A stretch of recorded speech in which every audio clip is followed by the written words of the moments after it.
After 16 hours of flight, surprisingly good chicken Caesar salad wraps, and a lot of mediocre movies to pass the time, we arrived in Germany. We picked up our luggage, made our way through the airport, and piled all of our equipment into a tiny rental car and headed off to meet our extremely gracious host, Jean Petret.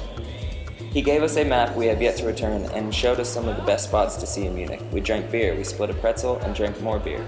We somehow made it back to his apartment where he played us funk records, told us stories, and performed old French folk songs. We played our 4 shows in Germany, one of which a young man told me he loved my vagina. Sometimes people would ask us to sign their body parts. We smoked spliffs on top of monuments in Hamburg and listened to NWA and Snoop Dogg's first album to get hyphy before our show.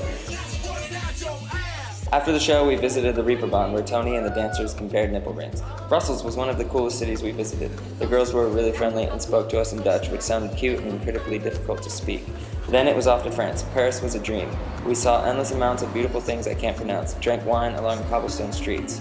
Before the show, Adam peed in the sink. Chris warmed up, we took lots of shots, and we headed to the stage to play the Bataclan, a historical theater in Paris. We had one of the best shows of our lives.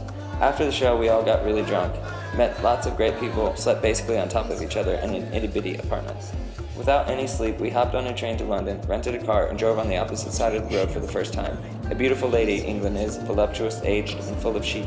The venues and crowds continued to be amazing. We drank lots of whiskey and watched Zach sing All You Need Is Love at the merch booth every night. After a couple extremely cold days in London and a show at the historical Shepherd's Bush, it was time to go home. A whirlwind of a time and a hoot of a first tour in Europe.